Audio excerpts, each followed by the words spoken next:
Session, another meeting for Nevada County Online. We've got three facilitators, as you know. Susie Daggett, Mason, and myself. Susie wasn't able to attend today, so Mason's here and he decided to dress up for the event. He's going to be doing a jogging tour of Nevada County afterwards, so anyone who wants to go and do a workout, feel free to hook up with them after the meeting. First of all, I see some new faces here, so let me just get an idea who here, this is your first Nevada County Online meeting. Okay, a few. And of course it's your first. I'm curious, can I just hear a little bit, where did you guys hear about Nevada County Online? Whoever raised your hand, just feel free to shout it out. Through meetups? Through meetup? Yeah, Okay, suggested that?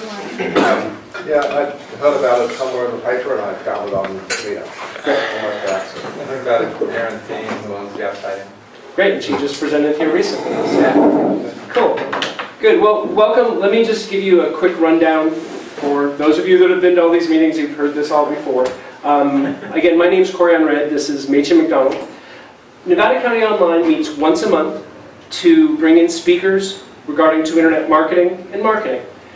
We have had such great success growing this group, and we're the largest business meetup in Nevada County, because we've had great speakers like Steve Napolitan, who will be talking to us today about marketing. And there's a lot of energy and sharing in this group. Our mission here is for people to share what's working for them in marketing, to learn what's working for others, and create a real collaborative environment. It is a volunteer-driven group, so I encourage anyone that hasn't done it, we accept donations. The primary things for the donations, just so you know, are to pay for the room, to pay for the kickback bribes for the facilitators. I don't think there's enough for that. But we will have a holiday meeting at the end of the year, a holiday party. So that's a place where, as we go through the year, we pay for expenses, and then we have a big holiday shebang.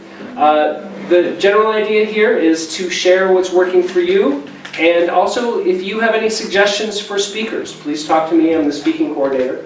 So anybody who you know who's in the area or outside of the area, a business that's successful with online marketing or a consultant or professional, please let us know. And if you'd like to have more of a role in Nevada County Online, please talk to any of the volunteers, whether it's Laura at the front table there or Machen or myself.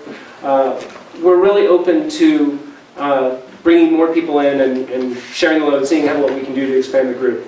So before we get into the meeting, let's talk about the sponsor who's going to be coming up. Yep, Michael Friedman with Practical Academics is today's sponsor for this month's meetup. He's going to have a chance to tell everybody about his business and how you can benefit from his business at the end. And we'll do a drawing because he has a giveaway. So we're going to have a drawing, and all you need to do is make sure we have your business card. So if you didn't get it in the basket, we'll walk around before we do the drawing to make sure you can get your card in the basket. And like I say, at the end of the presentation, Michael will have about 5 minutes or so for you to better understand what he does and what his offering is. Great, and we'll get that basket passed around, I guess, after Steve is done, just to make sure everybody has a chance to enter into that. Okay, so one thing we like to do at every NCO meeting is to hear about your wins, things that are working well for you for online marketing, or this is an opportunity for questions you might have related to marketing or internet marketing. So let's just open the floor. Does anybody have something they'd like to share? Yeah, that was quick. Machen, go ahead. Actually, we had a speaker, how long ago did Penny speak? Like 2 sessions ago maybe? Penny Pearl, so Penny Pearl. 3 sessions ago. Yeah, she spoke to us about LinkedIn, and she actually reached out to me afterward, being a good presenter and follow-up marketer that she is. And she did a screen share with me and shared a couple ways to prospect using LinkedIn. So 2 weeks ago I started fiddling around with her process and duplicating it, and so far I've got 10 really interested people, 2 people that are I've already sent contracts to hire me for my services, all off of LinkedIn. And here's one of the reasons that I share this, because I'm a coach, so I'm very sensitive to the mindset that goes on. And what I noticed for myself was I was very reluctant, thinking that there was this barrier, on the line with LinkedIn where I couldn't go deep in conversation with people. I think that they're just going to see it as a sales pitch.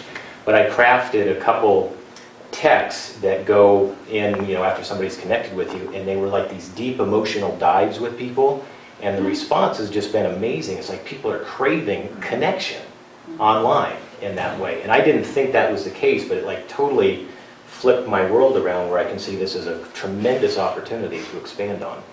Do you use just the standard LinkedIn, or do you pay for the? Yeah, I'm paying for the one that was like 19 bucks a month. It's a little bit more, and I'm probably even flirting with going a little to the next level just because of the volume. My niche, there's a ton of people in the niche nationally. I've just been testing it from like Reno to Sac, dialing it in that way, and getting a lot of traction there. And so, yeah. Can you do what you did though? Pardon me? Can you do what you did just using the standard? Yeah, you can, because it's real simple. All I do is I go out and I identify, I search for the people that are in the market that I'm looking for, and then that'll come back with a search. It might be 300 people, it might be 30,000 people. That pulls up all these people, and then I save that URL that it created with the search, so I can always go back to it. And then I just go down the list and I ping all these people. In other words, view their profile. So they're going to notice that I went out and looked at their profile. And then they look at my profile. Then I slyly, wait a couple days and I say, hey, I noticed you checked out my profile. I checked out yours and I'd like to hook up on LinkedIn. And about half of the people take me up on that, and then I do a deeper dive and explain what I do and how I help people that are just like them. And then it's off to the races. So like I say, I haven't monetized it yet, but it's like, I'll probably have an email in my inbox here pretty soon before the day's over. So it's cool stuff. And it's all because what I learned here at NCO. So. Is that one on video? Yes. And yeah, it will be posted soon. We're just sorting out some details to get the video upload process a little bit smoother. Thank you, Jen. I have something that happened that was along those lines. So I have a cousin who is sick, and he wanted to record a bunch of stories, and I wasn't quite sure how to do it. So I looked on LinkedIn, and I found National Association of Personal Historians, and I had some questions about equipment, and could I interview him over the phone because he's in Dallas and I'm here. And I saw several people answered my query, and we started conversations. And then I started checking out these people on their LinkedIn profiles, and they were checking me out too. And then one woman wrote me and said, well, do you do consulting? Because she needed some help with an ebook she was working on. And it was the same kind of thing, and I finally got it. Like, people talk about relationship building online, and this is how you're supposed to do it, and it seemed very contrived to me. And then suddenly, when you were actually communicating with good intention, I mean, it wasn't really to get business, it worked. So it was like the light bulb went off, and I went, oh, I get it now. Yeah. So, yeah. It's like authentic communication and really caring about what these people do so that they may in turn care about you. Yeah. Kind of enlightening. Yeah, it's that little shift. Yeah. Very cool. Thanks. Let's do one more. I've had an interesting win. Recently, I was laid off from my job where I was doing a lot of this online marketing and website development and stuff, and the company's almost out of business. But because of that, I decided to do a GoFundMe campaign because I'm a mom and I really was like struggling financially. So I did a GoFundMe, I did a video, like you go on the page and it has the video, and I talked about my situation and put my websites up. Basically made it like, look, this is not give me money, this is trade for services, these are all my services I offer, and it ended up really getting my information out to a lot of people, and I got new clients from it and decided to start a new business. Instead of looking for a job, I decided, okay, well now these people are going to be my clients, and I'm going to start my own business doing all this marketing and online stuff. And so I started my own business, and I got a couple of regular clients, and I'm just going to keep working it out there. Also, one of my regular clients that I already had before it started, he saw the page, and he happens to be kind of famous in his world, which is a tarot author in England, and so he sent it to all his people, and within like the second day I had probably like $600 of people from all over the world, these tarot people, getting free tarot readings from my from because that was one of the things, the gifts I was offering. They were like famous tarot authors writing me and wanting readings and stuff. So it was just a really cool way to connect and get my services out there. Very cool. Thanks, Jen. Love that. Corey, I just have a quick question. Yeah. I'm looking for, my name is David Franks, and I'm the founder and owner of Global Commercial, vertical online internet-based advertising and marketing company. I'm working on an advertising product right now that has a voiceover, and so I'm looking for software with a professional computerized voice that has certain dialects or certain types of geographically centric sounds. Does anybody know of any, if anybody does? Do Fiverr. I think That's what I was actually, gonna- actually. Fiverr. Yeah, Fiverr, they have people who do voiceovers from all over the world, and you can specify what you want. Okay, Like So- FIVRR. FIVERR.com.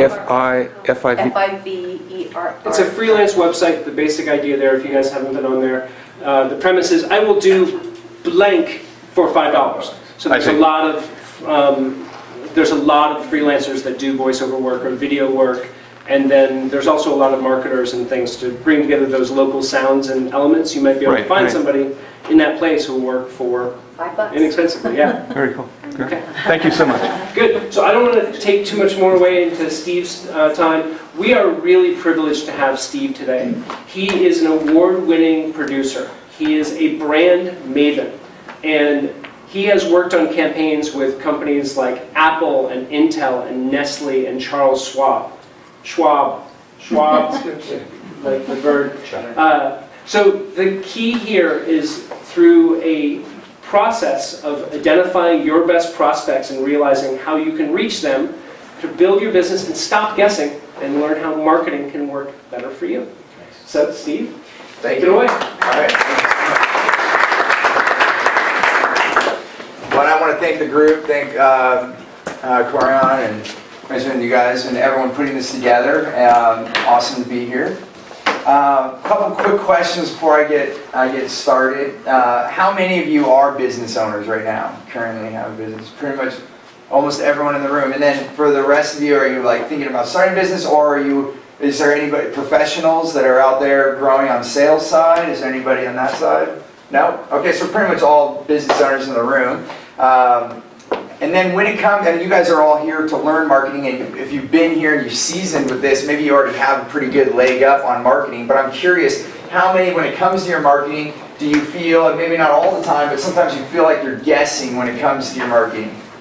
Okay, a good chunk of us. Like, it's almost like you're putting money in a slot machine, right? You're pulling down on the lever and you're waiting for your numbers to come up, right? And then when they don't come up, it's a complete letdown.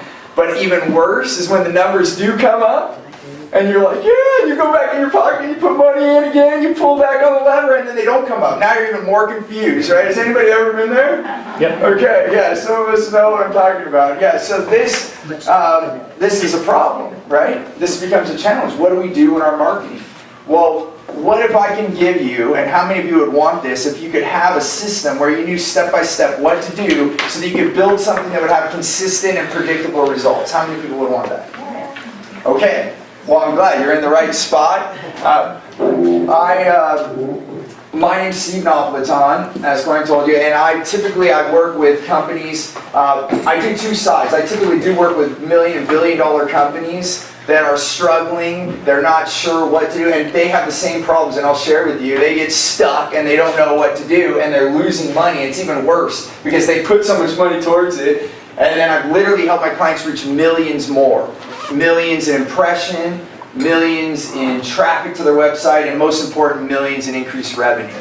And I've also done this for smaller now as I've been speaking and teaching primarily over it's been 10 years that I started speaking, but really the last 7 years, I've helped companies that were at 6 figures and broke to the 7-figure and above. And that's based on the system that I'm going to teach you today. I take the same formula and I put it forth for everyone. That's what I found. When I first started speaking, and I'll share a little bit of the story in a minute, I found, wow, this system works for everyone. It's the same system to get it boiled down. So, and I know you talk a lot about online and that's your primary focus. I'm going to take a step back and say no matter where we market, what do we do before we do it? That's what I want to give you here. So let me just turn this thing on. So you can see some of the logos, and just a couple quick snippets here. One of our campaigns, taxbrain.com, they're an online tax service, much like TurboTax, but it's done online so you don't have to download any software or any of that. But they didn't have the budget to compete with TurboTax or H&R Block. And they came to me, what are we going to do? Well, I looked at what they have. That's the first thing. And they sponsored a NASCAR. So I said, okay, well, we ended up stealing the car in a hoax. And we were the #6 viral ad in the world by Marketing Sherpa. And if anybody knows Marketing Sherpa, it's based on ROI. It's not based on creative. There's a lot of ads out there. It's based on creative, and you can't really tell, did it work, did it not work? This is based on results. So we had 44 million impressions in 3 weeks.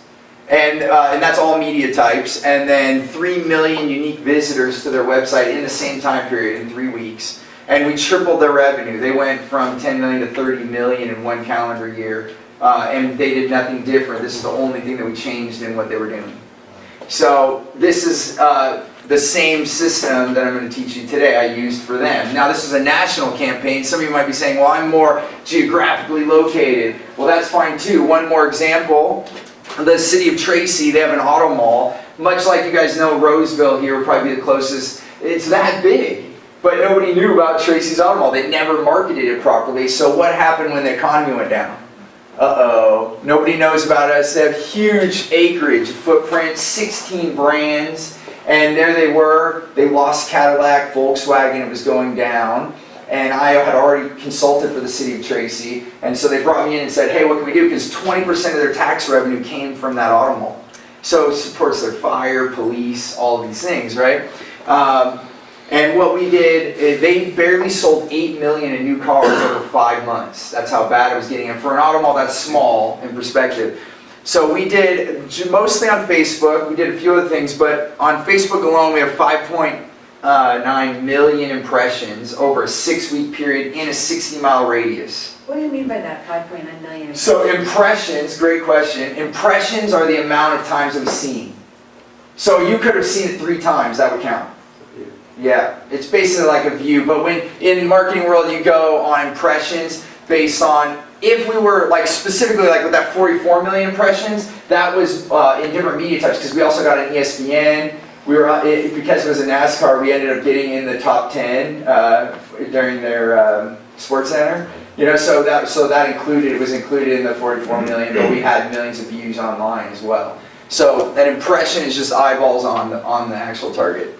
Then we have 1,600 click-throughs, and click-throughs are from wherever we're putting something, then to where does it go? Like to what destination do we want? So we had 1,600 people a day going to our promo website. And then this task was even harder because it wasn't just a purchase online. We actually had to get them to go to the retail and buy a car.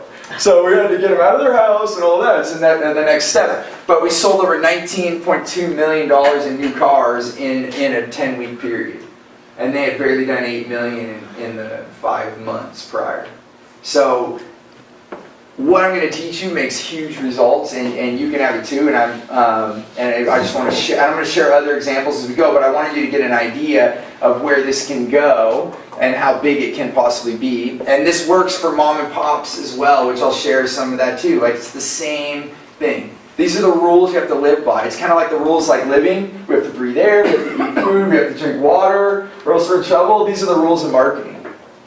Cool? Okay. So I wasn't always kicking butt like this. It was over a period of time. I actually came from film. So I went to film school in the 90s, and at that time, I decided, well, here, let me back up one step. So it's okay if I tell you a quick little story about myself and then I'll jump in? So you guys kind of know who you're talking to? Yes. Awesome. Thank you. So I got started in film and I was putting myself through college. So I was working full-time and going to school.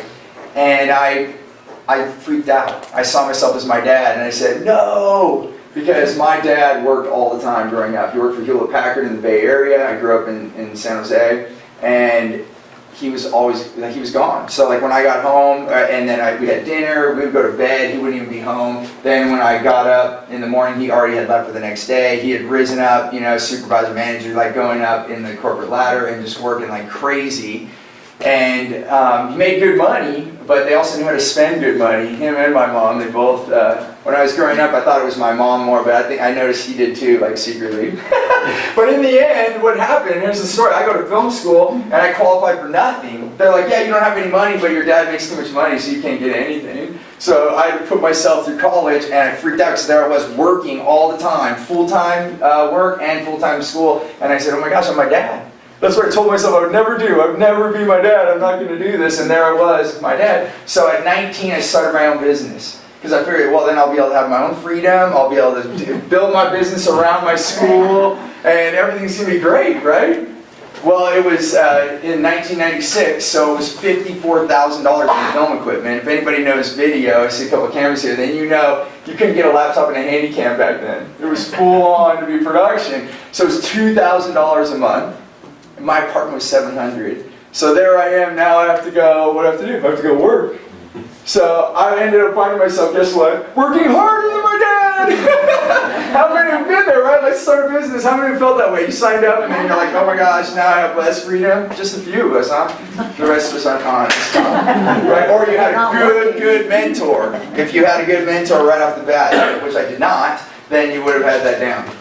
So fast forward, I basically worked to try to figure out systems, and then it wasn't until my late 20s, so almost a decade, I worked hard, school of hard knocks, trying to figure it out. But then I got married and had a child, and now I'm really freaking out because I'm more like my dad than ever, and so it was basically the pivotal moment was that and actually someone pulled me to a seminar, something kind of like this, but it was a full weekend. And I said, no, I'm not going to go, no, I'm not going to go. Someone dragged me there, and I ended up getting my mentor out of that. I went right up to the speaker, and I said, oh my gosh, we have to work together. And it changed my life. In that year, I nearly doubled my income and had more time with my family. And that's the biggest thing, is now my life, because of systems in marketing and in my business, I've been able to travel the world with my kids. I have 3 kids now. We lived in Australia last year. I take them everywhere. When my son was studying Thomas Edison, we went to Florida and he got to see his winter lab. Things my dad never could have done. And I don't say this to brag, but I'm just saying, if you take action with what I'm teaching you today, you can have results. And so what I'm going to do today is I'm going to give you everything that I can in this short period of time. We have an hour. I teach whole weekends on what I'm going to teach you. What I've done is picked out the things that you can take action on right away. I just need one thing from all of you. Can I have one thing? Yeah.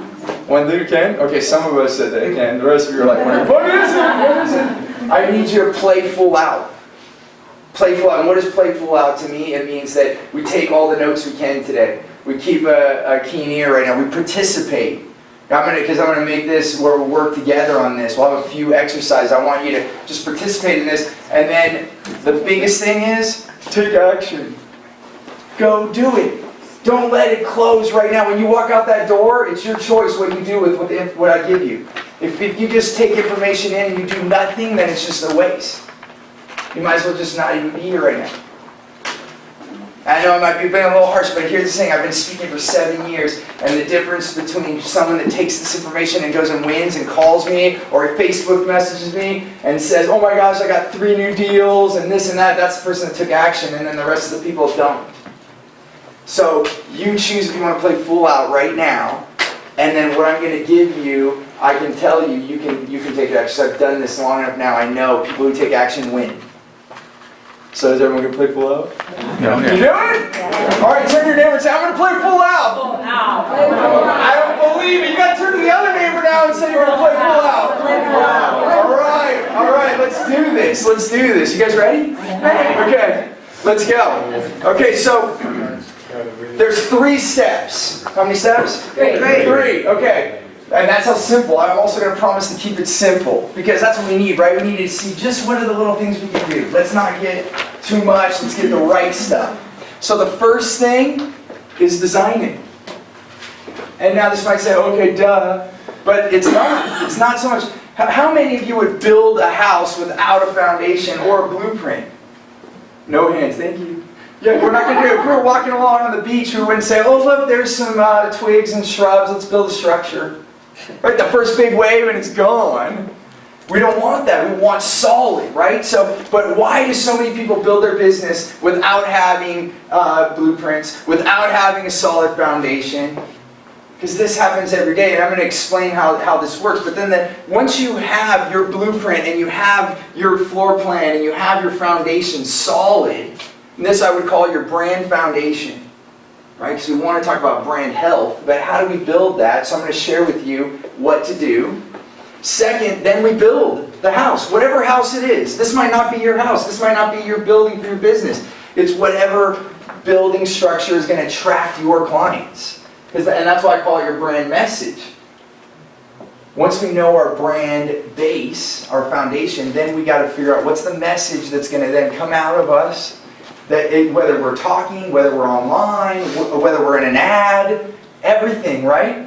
What are we saying that's going to attract them to come into our house? And then guess what? Stay in our house. Right? I teach the client capture course, and part of that comes from this. And the reason I teach that is like, how do we actually capture our client? So we're not just, getting people interested and then they do nothing with us. So then the third part is sharing. Now that we have our brand foundation, our brand message, now we can have our brand voice. Now we can sing it loud. And plus we know what to say. And we know who to say it for and where to take them. This is where most companies start. And I'm going to show you some examples of billion-dollar companies, and they start a new program, and they go right to this. And it's even worse, because they have the money. They're like, oh, we'll do a test budget of 200 grand, let's go try it and see what happens. And then they're like, wow, we had 0 results. Oh, we didn't do any preparation work. And this is one of the big reasons. There's multiple reasons, but this is a big failure for a lot of companies. And that's why, there's a lot of reasons you have 9 out of 10 businesses fail. But, one is, not having the right systems. If you look at a okay business or a failing business and then you look at a great business, it's all systems. That would be the one word to write down right now, systems. And we need, guess what? For marketing, guess what we need? Systems. And this makes it a formula. Now we can actually say, okay, if this added to this gives us this. And you can actually have an equation. It doesn't have to be guessing. You can stop guessing and start knowing. How many just want that?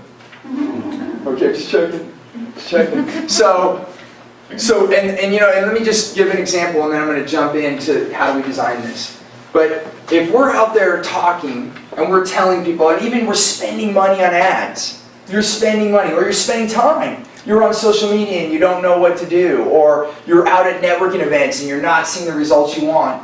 More than likely, you're inviting people to come to your house, and then they're coming to this.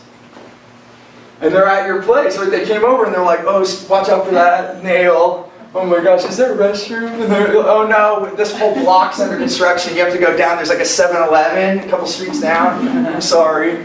And then we wonder why they leave. And then we don't get any revenue.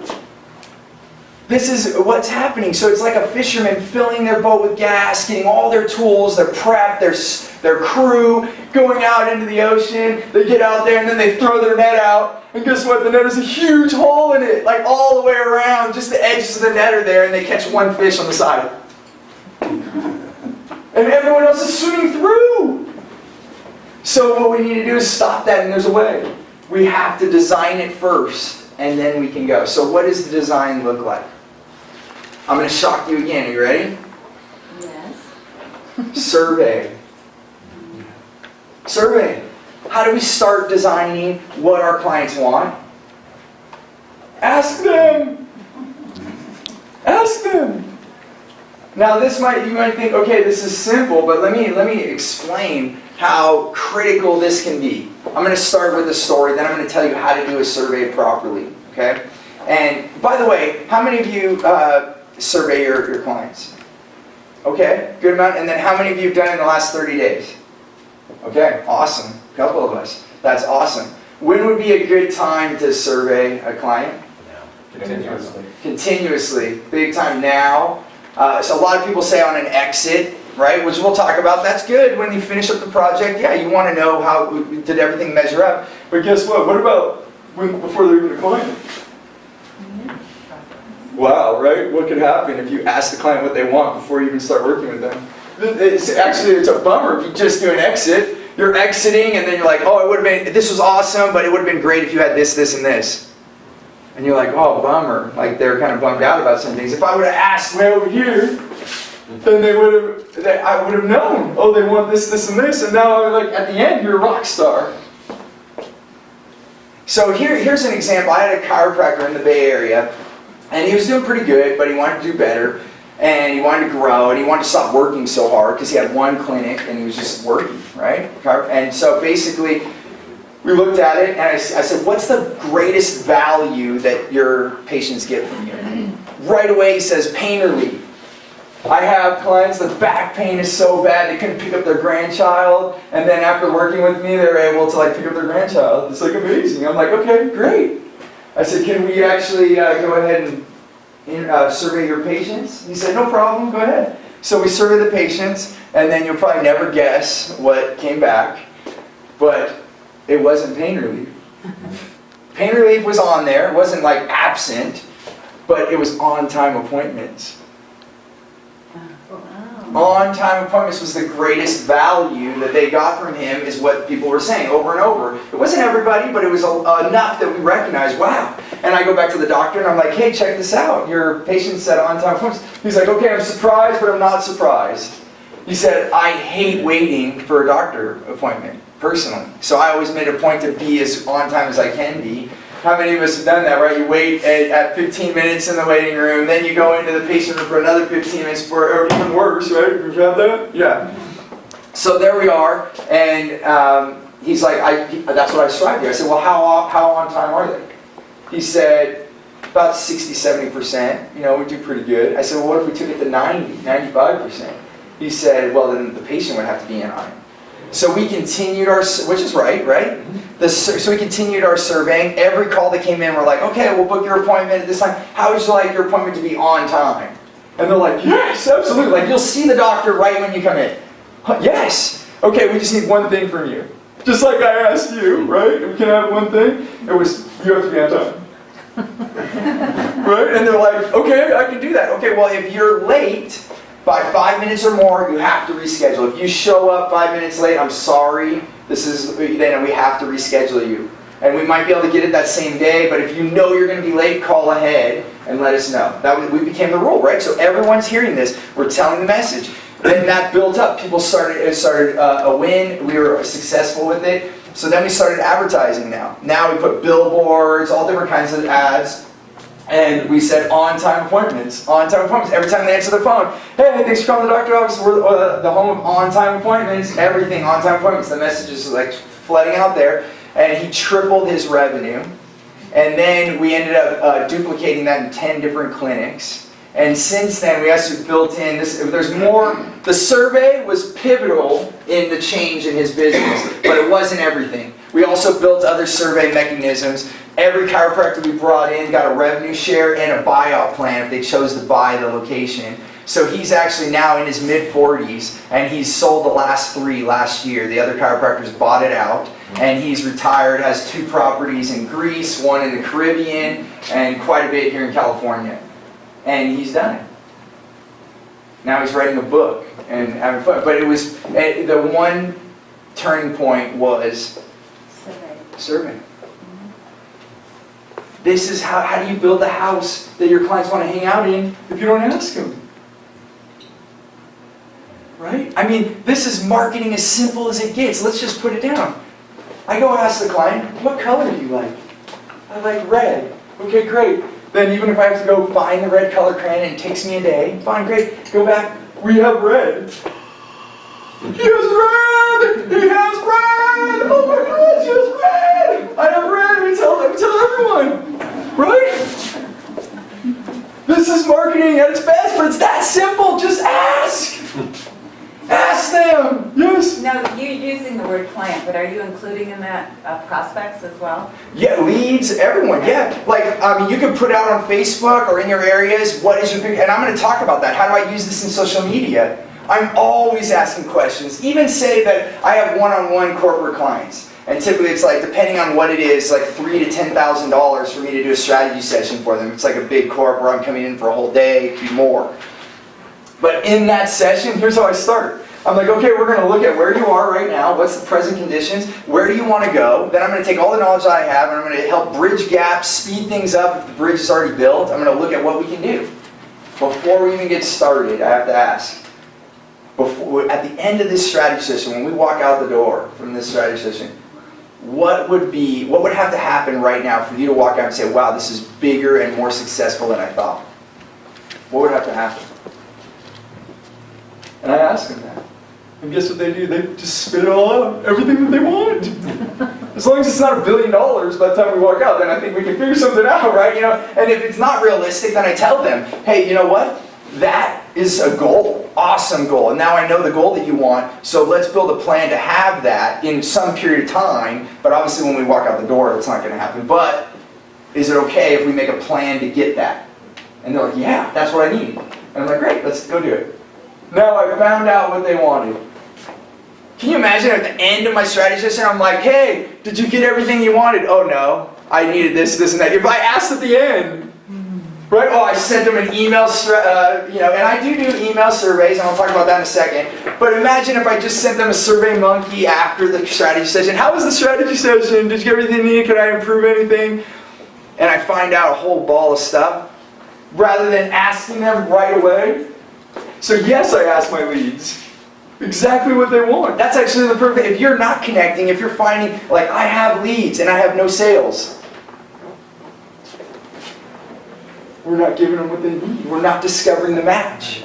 Sales to me is not selling something to someone, it's discovering a match. The more matches you solve, then you're obviously helping yourself with revenue, but you're helping more people. Because here we're all, let's be, one thing is business to me is serving. Right? Every one of us in this room, if you're in business, you're serving someone, you're changing someone's life, their business, you're helping them. So if we don't discover matches, we're not helping. So isn't it in our best interest to know what they need? And here's one thing, needing and wanting. We're going to, probably some of you might want to ask this question. Okay, my clients don't ask for what they need. I know what they need. I'm an expert, right? And they don't ask for what they need. That's fine, but here's what you got to do. Find out what they want, give them what they want, and then teach them what they need. I'll say it again. Find out what they want, give them what they want, teach them what they need. If you sit there and they say, I want this, no, you need this, I want this, no, you need this, now you're in a fight. You're teaching, trying to get a vegetarian to eat a steak. In their eyes, so now you have a wall. And you might be correct. You might be correct. You probably are. You're the expert, right? So, we have to still give them what they want. Unless what they want is going to hurt them. Obviously, then there has to be some sort of education, and that's a tougher sell. But for the most part, if you can give them what they want and then add what they need, that's perfect.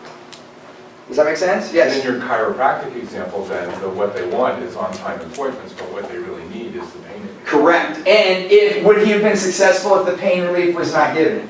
No.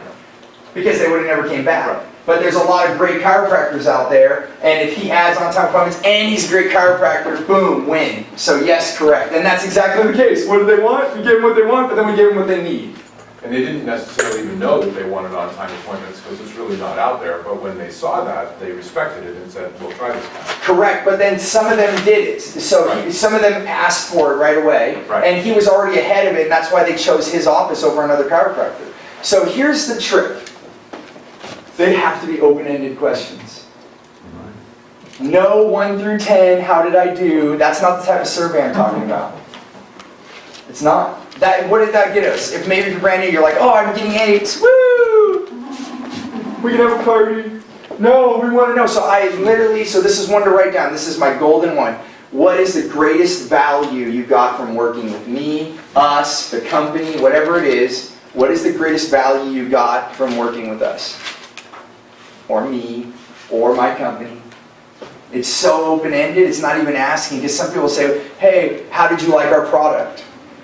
You can even say, what's the biggest value you got from X, our product, our service? It's not the same question. I do ask that question as a supplemental, but my first one out the gate that I want to know, if I could only ask one question, what is the greatest value you got from working with me? Or what is the biggest thing that you need right now? What is your greatest challenge? That's on the lead side, right? Now we find out what is their need. So it's open-ended. Now they're going to write all the words down. And I'm going to show you in a little bit. I've literally taken words right out of a survey and put it in my ad. So like they say, I want red. I'm like, we have red! Woo! That's it. That's good marketing. You see, sometimes marketing guys bunker up and they get super creative and they'll write all these things. What's all the adjectives for red? Let's go crazy, everyone. Woo! And then we didn't even say what they want. And they're like, what's burgundy? Red. Yeah. But it's not. To them, they're like disconnected. We want to be specific and childlike. Write that down. Be childlike. Be simple. You will sell more. We get educated and we think we're going to say all these great big words. Everyone thinks I'm awesome. And you're not selling. Because they're like, what the heck is he saying? What is she saying? So, I'm spending a good amount of time on this, but this is how important this is. If you don't have this, then don't even move forward to step 2. This is step 1. Now, I'm not saying stop your business. A lot of us are already in business, and we're going to have to remodel one room at a time. We can't demolish the whole house and go live in the hotel for a week or a month or 2 months. Right? No. We got to keep going. So keep your momentum going, but build on. Keep surveying, keep changing. Test. Go again, survey again, find the words, keep doing it, always. I even surveyed you. I'm checking out, hey, how many of you are guessing? Am I going to talk about the right thing? Or are you guys experts at marketing? You don't need me. Right? You have to survey. You have to know your audience. So now there are simple ways. So one, ask questions with your mouth. Literally. When you get on the phone with the client, ask them one question. Here's the key thing. Don't call it a survey. People hate them. They hate them. Don't call it a survey. My wife was just, this is like 2-3 weeks ago. I don't know, maybe it's a month now. But we're at home and she was buying something from Burt's Bees, right? And then they asked, will you do a survey at the end? She's like, sure.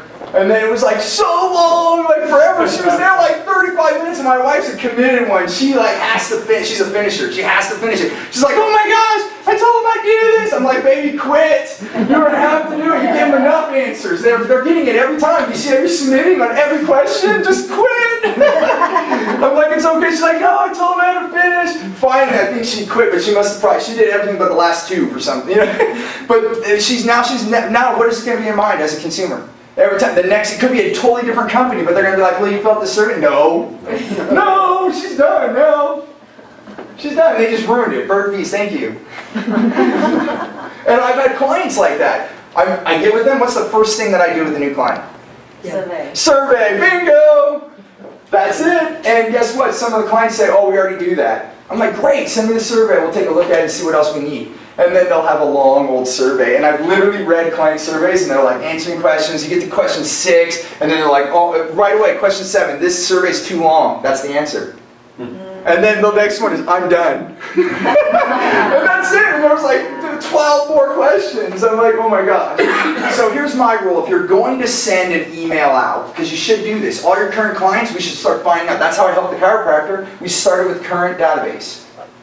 You can use SurveyMonkey, it's free. Has anybody ever used SurveyMonkey? Okay, you guys know about it, it's free. You can do up to 100. And if you need to truncate your group, like if you have more than 100, you can do it in chunks or whatever. But if you go over 100, they charge you like 12 cents or something. Or maybe it's even less, I can't remember now, it's 5 cents or something. I don't know. Anyway, whatever it is, it's pretty cheap. It's pretty dope. So then what you want to do on there is I do 3 questions in 3 minutes. And basically you just say, listen, I want to help you more. I want to make the best experience for the rest of 2014. And I want you to tell me your honest opinion of what we're doing together.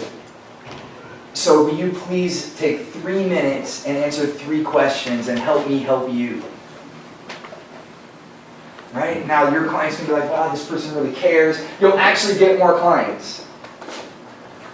Right now, this thing right now, you will get clients from surveying them. I just did it with a real estate agent that I was working with this weekend. She, right away, she got one deal right away, and it's already closed escrow and everything. She basically was able to move, she did the survey about maybe 60 days ago, and then she's already generated revenue. This one tip right here, and that's in the thousands of dollars. So this is a choice right now, and so, yes? So what do you call it? Well, so I just do it as an email, like in my subject. Maybe, okay, so here's another thing. In the subject, you can give something away if you can. So she gave $10 Starbucks gift card. Now you don't have to. If you don't have the budget, then start with free and then see if it works. If you get low response, then go ahead and see if you can up that up. Now if you're spending money on marketing, so I'm going to come back to your question, but this all circles around. If you're spending money on marketing, even if you have to stop all your marketing this month, or next month, because we're at the end of August. So let's say you stop all your marketing in September and you put all your money in your survey. Yes, do it. Do it. For sure, do it. Because what you're going to lose in that 1 month, you're going to gain for months and months and months. So what do you mean? You say $10 in the subject. You say $10 gift. Yeah, I want to give you $10. I want to give you $10 in coffee. One of my clients actually is kind of close to you guys. Does anybody know Big Truck hats? Yes. Yeah, out of Truckee. Yeah, so I just started working with them. We did a survey and we gave away one of their autographed hats from a pro, but they only gave away one, and then they gave a discount to anybody that went and ordered online after the survey. So then we said, hey, we're giving away this hat in the subject line. So that's how I did it. And then we just said, instead of not calling it a survey, coming back to your question, Bob, is go ahead and say, will you do that paragraph that I said? I want to help you better than ever. You know, we're striving to take the rest of the year to the next level, and we need your help to do that. We need to take 3 minutes, and I promise it'll be 3 minutes, and answer 3 questions. And that's it. All right, so what are 3 questions you raised? Okay, so number 1, what's the greatest value? Then I would do one on whatever your product or service is. So what's the greatest value you get from working with me? That's totally open. It could be anything. And guess what? For Big Truck, it wasn't the hats. It wasn't. That's it. We get caught up in our businesses so much, we're missing what we need to say. So then, well, it was basically that they were fun. That it was the culture that they had, that people feel a part of, that they were there. It was fun and style. Which does kind of come back to the hat, but it was number 1 thing that was fun, and that the culture that they have. That when you have a Big Truck hat on, who you're a part of. Yep. That you're part of the fun group. That fun comes first. That's their motto. And actually, their tagline rang through their culture. So for them, it was somewhat of a confirmation, but it also helped them change what they're going to say. Life is better when it's fun. I even tell my clients at the end, if I'm going to work with someone, I say, hey, I like to have fun. Do you like to have fun? And if they waver, I want someone to say, yes! I'm like, okay, we're going to work together. Because I don't have time anymore. Like, I'm done. I don't want grumpy clients.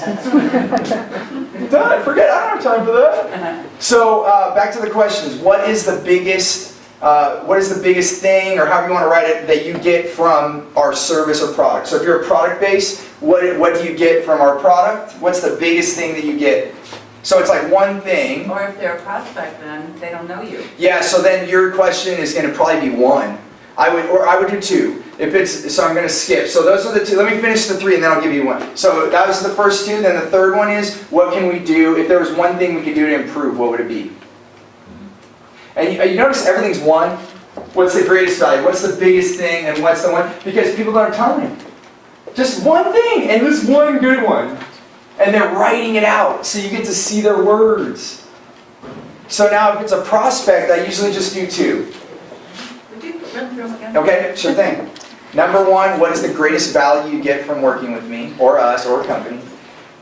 And did I say biggest? I meant greatest. I use greatest and I use biggest in the second one. So then I say, what's the biggest thing you get from our product, service, enter in whatever you offer?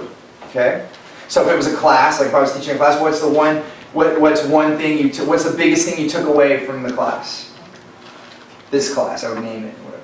And then the third is, what's one thing that I can do to improve? Or what's one thing we can add to make it even better? Something along those lines. Does that make sense? Mm-hmm. So that's power right there. And then the next the next piece, if it is a potential client, a lead, then the 2 things I'm looking for is what is their goals for the rest of the year. And you have to build up some sort of rapport. It's not something that you just come out of the blue, but you can do it on social media, and I'll share a little bit more about that, how I do that. But then the second one is what's your biggest challenge, or what's stopping you from that goal. If you ask those 2 questions, then it's like, what is your goal and what's stopping you or slowing you down from getting there? And now you have all the ammo to help them. If you can blow up that barrier, go do it. And if it's not you, then refer it to somebody else. You need to talk to my friend so-and-so. He'll help you with that, and then I can help you with stuff down the line. And do you just ask that, or do you write that? I've done it in writing, I do it verbally. If I'm at a networking event, that's all I want to know. And I'm sitting there, we'll talk, and I go over this a little bit at the end. How do we start sharing it? That's part of sharing. So I'll get back to that. So let me stay on. And actually, I've lost track of time here. When did I start? So it's at 12. Yeah, you got 15 minutes. 15, okay, so we got to blow past. So this is the biggest thing. I did spend a lot of time here. But this is huge. If you don't do this, then I would have wasted all my time here today, because this is what you need.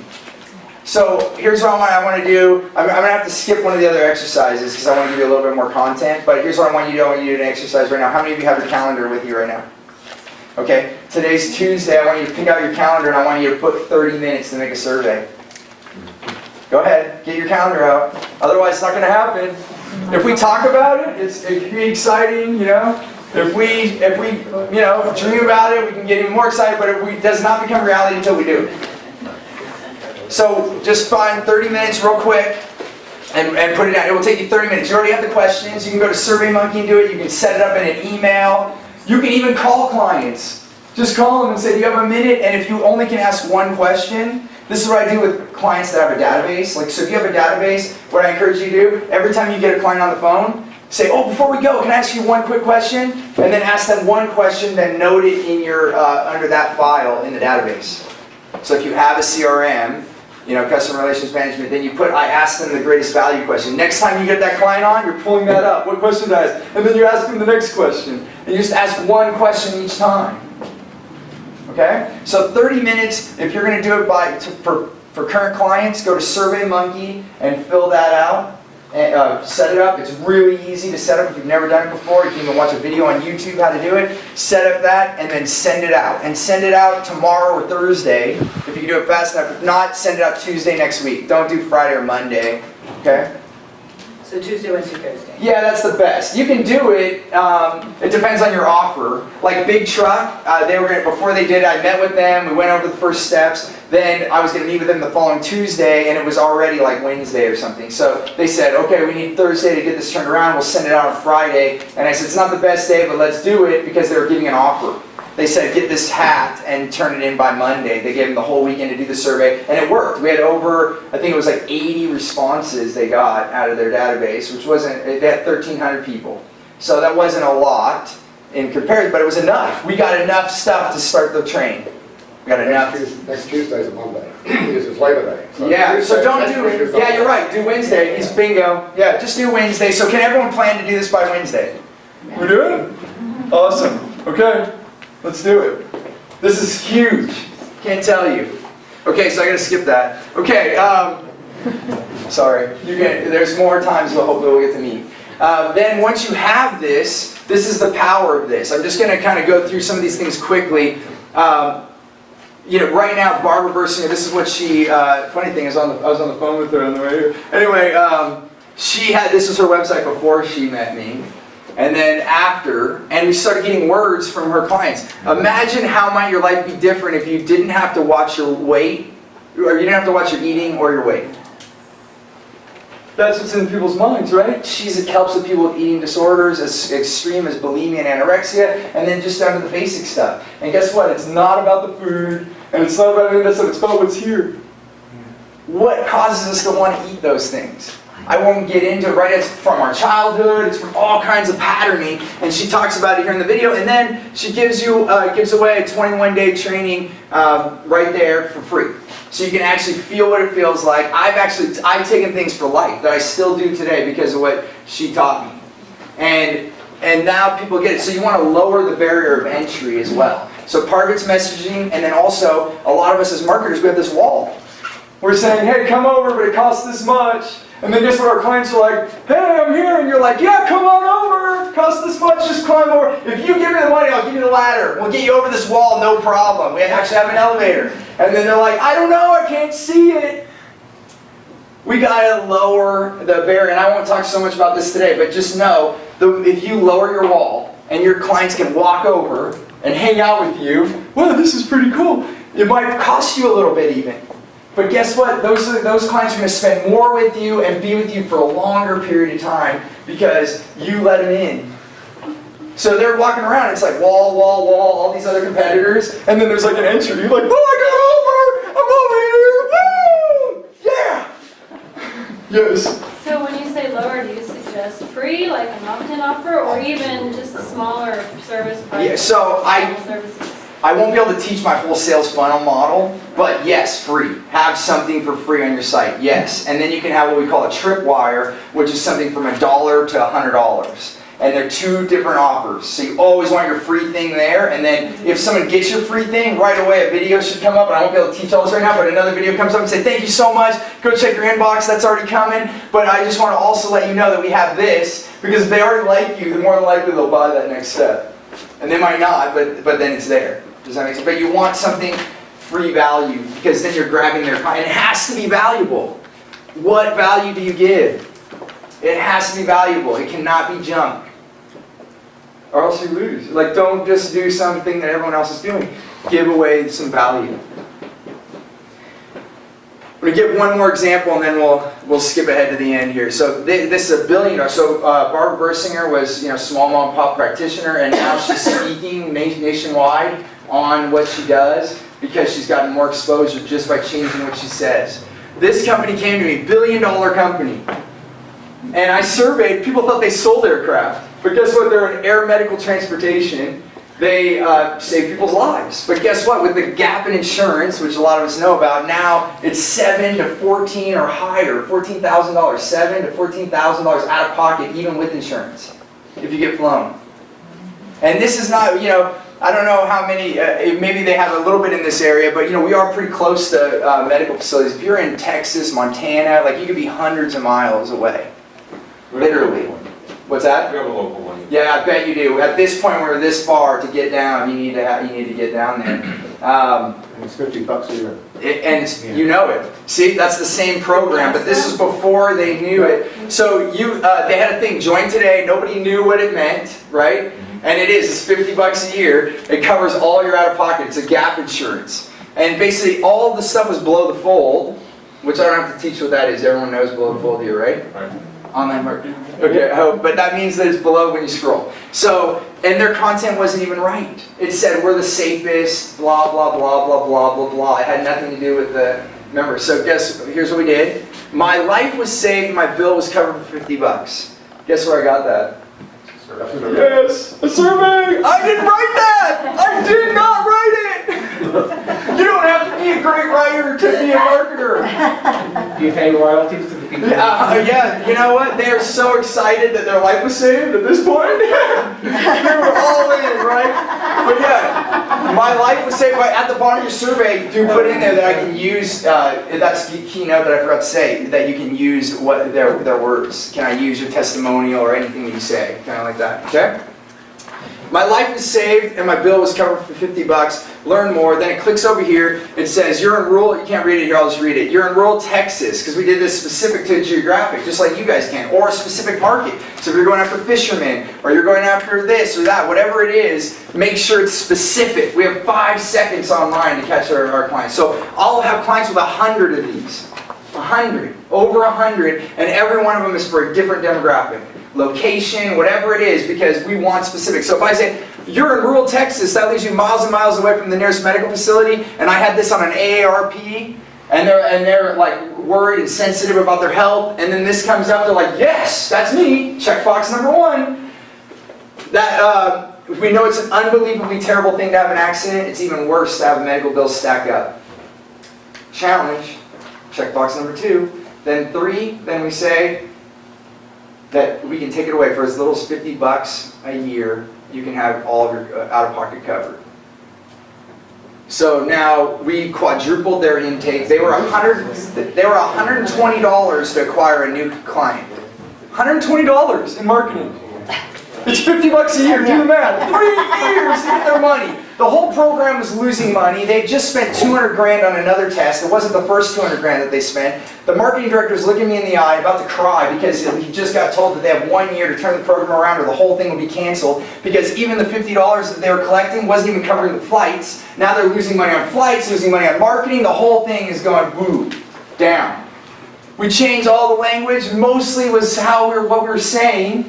And then, we obviously some tactical things, like where the pages were and all that, which I won't get into right now. But it started with this, and then we turned them around. They are now have over 1 million members, 65 million in revenue. They were number 3 in the country, and they're now number 2. So it's actually increased their flight volumes, and in areas where there's 2 to pick from, they were the 1 because they had the membership. Is this a big deal? Should we survey? Heck yeah. Heck yeah. Heck yeah. What is your message? It's going to come from it. And so it's the 3 things. Who's it for? What is their pain? And how do you solve it? And we can find all that information out of the survey. It's pretty big. Yeah, 5 minutes. Yep. Have you gotten value? Oh, yes. Yeah.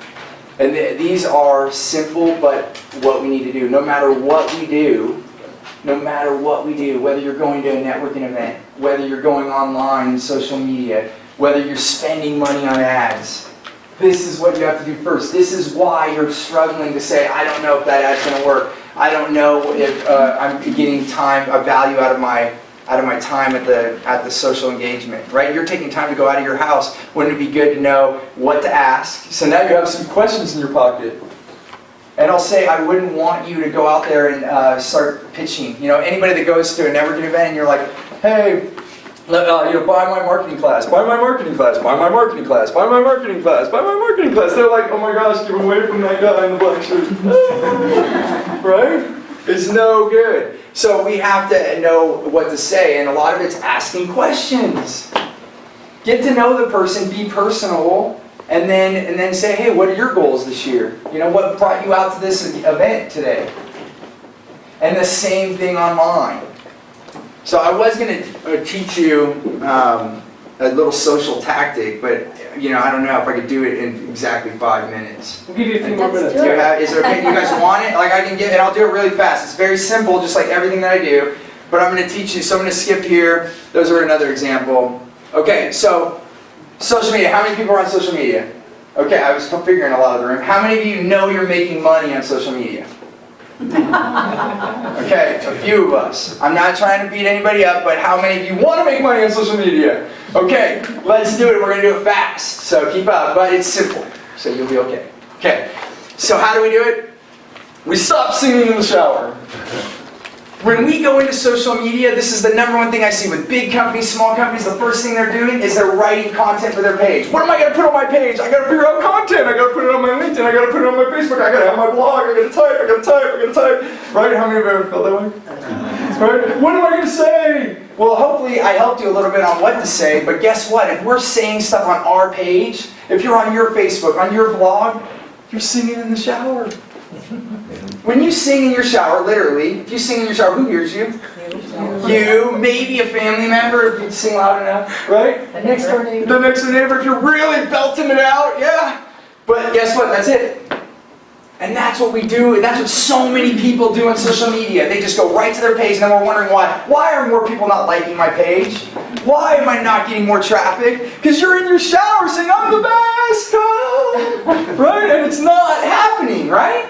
So here's what you got to do. #1, 3 things again. I like 3s. Isn't it easy to have 3s? Okay. Consume. Consume. And guess what? Consume other people's content that's in your target audience. So whoever your perfect client is, if it's fishermen, I'm just going to use basic examples, then go to fishing groups. You'd be surprised how many groups are out there. Look, we found this group. Nevada County Online, right? So we find where your group is and start getting involved. Start consuming. What are they talking about? It's like, think about it. It's like going up to a conversation and just start talking. Like, let's say you two were talking and I just walk up and I start talking and I have no idea what you're talking about, but I just go ahead and interject whatever the heck I want to talk about. That totally was incongruent, out of rapport, right? But if I actually consume what they're talking about and then I can get involved, would that be better? Yep. Big time. So I want you to start consuming, and I'm going to tell you how to do this, exactly what to do. The second is respond with a heart. Add value, real value. Whatever they're talking about, can I add? If you can't, don't. But that's also finding out, okay, I'm not the right group. Right? Go find the group that's good for you, where you can add value, and then go start responding. Get in the conversation. Because as you said at the beginning, getting involved. People online want humans. We're sitting behind our computer, and guess what we want? More human interaction! They want to talk to you, and they want to talk deep. And I found it big time. I've gotten so many clients. There's not a week that goes by that I don't get a client or a meeting off of Facebook or LinkedIn. Not 1 week. And it's not because I'm doing anything brilliant. I'm going to show you. I mean, I guess you could say it's brilliant, but it's not. It's basic. It's easy. So the third part is then we produce. We do have to put content on our page. Right, because they're going to find out that it was us, right? On Facebook, our name and our picture's right there, and they click and then they want to check us out, right? So you still got to do it, but people are spending 100% of their time. So really fast, here's the rundown. Consuming, responding, producing. The three things, right? So if you have 30 minutes, how many of us here can commit to 30 minutes every day or every other day? Okay? 10 minutes, 10 minutes, 10 minutes. It's split evenly. So you're spending 66 to 70% of your time on other people's pages. And they could be really popular people that have lots of friends, and other people are going to be seeing you. And then we only spend 25, 30, 33% of our time, 33% max on producing. Now some of you might say, I can't type that fast and I can't think of something in 10 minutes. Fine. I'd rather you actually write once a week. So on Fridays or Mondays or whatever day you want, make that your writing day, put out your blog, and even a Facebook. People, and you might have had speakers come in here, and I might get in a debate here, and I will debate it, because this is how important it is to me, is it's not cool to just say, oh, I have to do 3 posts on Facebook and 5 on Twitter, and you got to do it every day. No! Because you become noise, and everyone's blocking you, and they're not even talking, unless you have value. I do get some things every day, but it's like big companies like Ad Age and stuff that actually can give me big content every day, and I want it. But when you're one person, solopreneur, or maybe a small company, you don't have to do that. You do not have to do that. Those rules do not apply to you. What applies, what makes money, we want to make money, we go producing once a week. And then the rest of the week, you're consuming and responding and getting out there, and guess what? People are going to come say, oh, I need to talk to you. Can you imagine saying, I'm going to network every day this week, and then I go sit on my couch? Is that networking? No, and that's what we're doing when we go to social media and we only go on our page. It's failure. It's called social networking. How is it networking if I just go broadcast on my page? Go network. Get out there, and then guess what? Ask the questions. So just to wrap it up with one short story. I lived in Australia, as I told you. My wife and I want to travel back and forth there, so I maintain clients there. And one Sunday, it's their Monday. So Sunday evening at the end, on Monday is their Monday morning. So I went online, I told my wife, 30 minutes, I'll be right back. So I leave my wife and kids, I go in the room, and I just go for 30 minutes. And I'll be honest, I only did these 2 on that day. I just consumed and respond. I went into some groups that I knew of, and I even went to a couple new ones, and I just posted some comments. I said, hey, what's going on? What are your biggest challenges? I immediately got into 2 conversations right there, on Facebook. They both popped up. I'm like talking to a couple people. I booked 2 meetings right there. I'm like, hey, can I only have a short time right now. I'm about to jump off Facebook. Do you want 10 minutes on Skype? I'll give you 10 minutes for free. And boom, I got 2 of those meetings, and I had, within 48 hours, 10 meetings just from posting questions of what is your challenge? Hey, I'm here. What's your challenge? Or I read something. Oh my God, and I responded. I read a couple things, and I said, hey, this is what you should try. Do this. Gave a couple tips. Is there anything else I can help you with? So I added value immediately on the conversation that was already happening. I didn't create the conversation. I went and got in the conversation, and then added value, and then now I asked, is there anything else I can do to serve you? So just get out there and ask questions. Same thing, that's what I do, all of mine. And I presume if you're getting in deep conversations on LinkedIn, that part of your message was questions, big time. And they want. What do people like to do? Talk about themselves. Yes, talk about themselves. And guess what? When they talk about themselves, we get all the information that we need, and then boom. So here's the lesson. Find out what they want, give them what they want. Teach what they need. Yeah, that's it. And then teach them what they need, correct. So I'm going to skip this. I mean, you've got to sing to your audience. Don't sing in the shower. And the last question, I want you guys to take action with this. Is everyone going to take some action?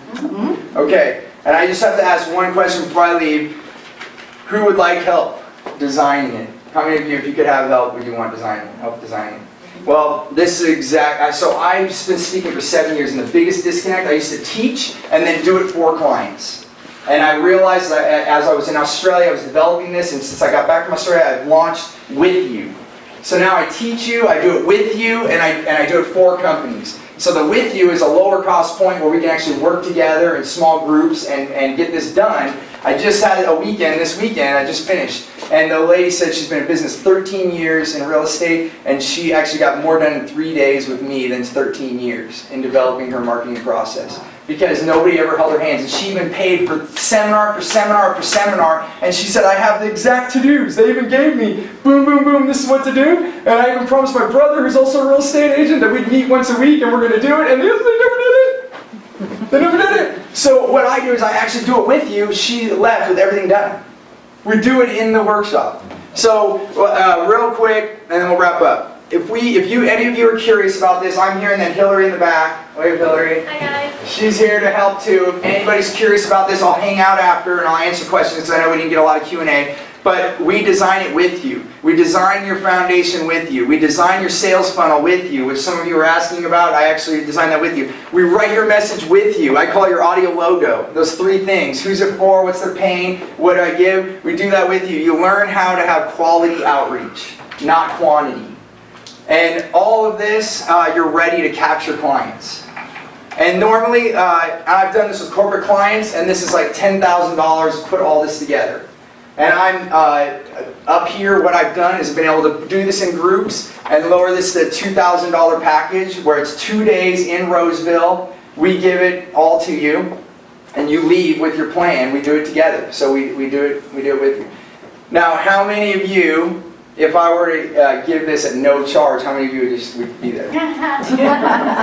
Right? Okay, some of you are like, no thanks. Okay. But yeah, but if there was no charge, now, there's one thing, I can't do it at no charge, because if you don't pay attention. I've done this long enough, I've done coaching, and I know for you to show up and actually take action, which is the most important thing, then you have to do it. So I'm going to give an action taker sponsor, and I'm new to this area, and I've just come into Roseville. We have an office on Douglas, and we can speak up to 120 people there. The next one's coming up. We're going to be smaller groups, but I'm actually going to do something remote for you, but only if you take action today.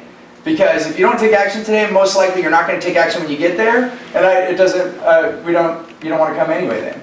So if you're going to take action and you really want to design your business, then I'm going to do it for $247. You can come for the 2 days. No, seriously. And this basically covers my office expense. I mean, I literally am cutting it to the bare bones. I'm letting you have a chance to be with me for 2 days. There's no joke about this. I'm not going to sell this anymore like this. I did one other one at this price now, and I won't continue to do it. Like the lowest you'll see this is $500. I can promise that's no joke. But yeah. When is it? So the next dates, Hillary, help me. September 13th and 14th. And then there's another one in October, right? October 18th, I believe. We have the dates. I have them here on my back. But 13th and 14th of September is the next one. And I think we have like 9 seats left for that one. So these are going to be small. So there's 9 seats left in September. But and if you can't make September, you can come at any day. I'll hold this price. And I will be doing one in October, November, not December. So I'll have 3 more this year. And you can go to any date with this price if you take action today. And I'm serious about it, guys. It's not a sales play. I know that if you don't take action today, then there's no reason to come. And that's just the way that it is. Yes? What is your goal for what we come out of that with? With all of this, you're going to have your foundation set. And for those of you that are here, do your survey. So when you come in, we can talk about your survey. Okay, so any of you that want, you can go talk to Hillary, but then we design your sales funnel. How do we actually keep them along the lines? And you know what, actually I should probably address this because I'm being disrespectful for you guys. I'll address all the questions one-on-one. If you have questions, come over because I don't want to stand here and hold everyone here, I'm sorry. So, yeah. And one thing I'll say is because we do have to be out of the room on time, Hillary, if we can take people outside and just move it outside, great. Thank you for having me, and at the least, whether you come or not, I hope you got a ton of value, Yes. and I appreciate you all.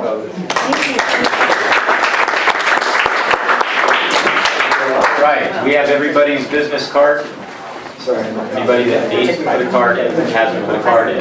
So, Anybody else with a card?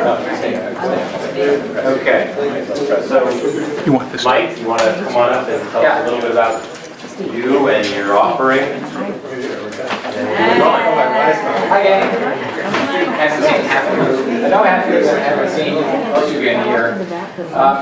I've got a business called Practical Economics. The focus is on, my focus in program development is on creating empowered, engaged, focused youth and supporting them in getting where they want to go. In the process of doing that, I've also built a platform and developed a foundation and a brand and a delivery design that I want to tell you about. Schools do a really good job of delivering skills and content. They teach you how to factor for X. They can teach you about U.S. history. What they don't do, and I think this is commonly understood, is help students grow their perspectives.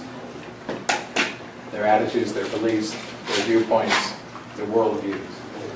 That's the nut I'm after in my program, is helping kids grow their perspectives.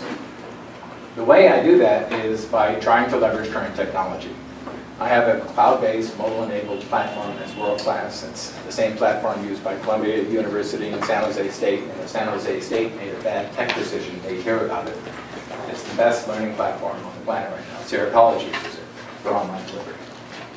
The two programs I offer are Keystones, which is 15 literacies for life and success skills that are not offered in schools, and I developed this teaching high school at the local charter school. That's the genesis of that program. The other is a career development program that is keyed toward defining first individual strengths and interests. Now let me transition to showing you that I'm a lifelong learner. The foundations for my business. Value first, revenue follows.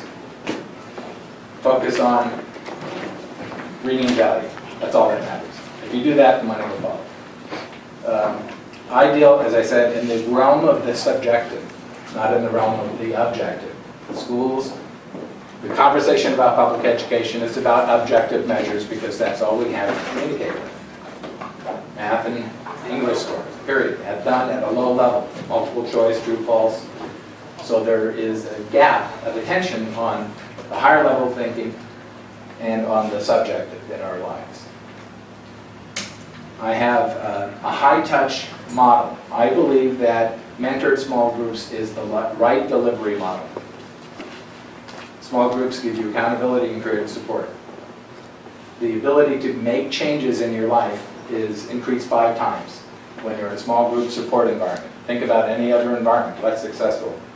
Alcoholics Anonymous, medical support groups, change groups. Just the power of the group.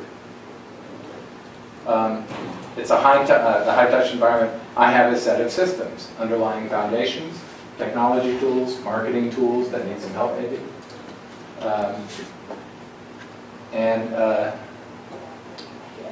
The focus is on efficacy, what works.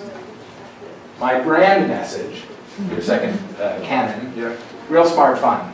I developed the logo, the slogan for the school I was at. They love the real and the smart, but they have a little trouble with fun. If you advertise fun as a school, you get slammed by the parents because they're supposed to be learning, not having fun. The quote that reinforces this is from Michael Bloomberg when asked, why doesn't government innovate? Why don't we create value? And his answer was very clear. The taxpayer wants a guaranteed return. We want a low-risk, guaranteed return for our tax money, so we don't fund innovation and risk-taking. Okay? So the way that I want to change the world is I go after parents. Parents are my primary client. Students are secondary clients. Administrators, other program providers are secondary clients. But the change will come when parents want something else, when the taxpayer asks for something else. So parents are my target, my buyer. Real Smart Fun is not just a catchy slogan, it's a design and delivery ethic. We design our programs with that as a guideline. We deliver the programs with that as a guideline. My customers' rating systems will be how real, how smart, how fun was the program, was the instructor.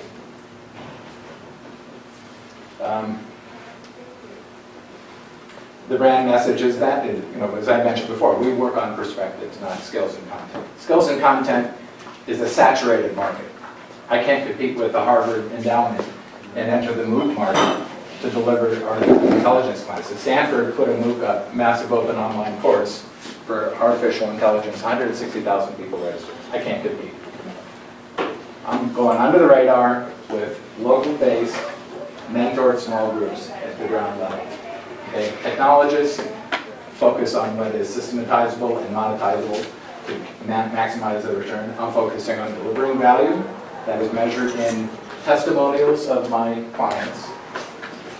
This program changed my life. This program improved my life. That's what I'm here. And Mike, we have the next group coming in. Tell us a little bit about what you're offering. Right, okay. So that's what I'm doing. In the process of building those two programs, and I'm going to build more programs, I have a platform. So my action item for you guys, if you're interested, one, in that philosophy, and two, using that platform, the technology delivery platform, the business platforms, let's talk. If you're in the information business, you're in the mind-changing business as a service, I may be able to offer you some services that help you grow your business. There's a flyer in the card back. Thank you. Okay. Any questions? What's the value of that? What challenges are you thinking? Okay, so this is for half price enrollment on Keystones class, which is best for like graduating senior high school. Michelle Belmonte. Michelle? Did she leave? Does she leave? Next. Yeah, trying to be present. Okay, good. You guys are rough. Yeah. Energy Star benchmarking. Energy So Star. their name, Richard Caldwell. All right. You shook out the bad ones for me. Yeah, The good ones. cleaning it up for the real. How about Rachel McCullough? Rachel. Hi, Rachel. All right. So I'll turn it over to Florian to wrap it up. Well, we just need to wrap it up, and we'll see you guys next month, the fourth Tuesday of the month.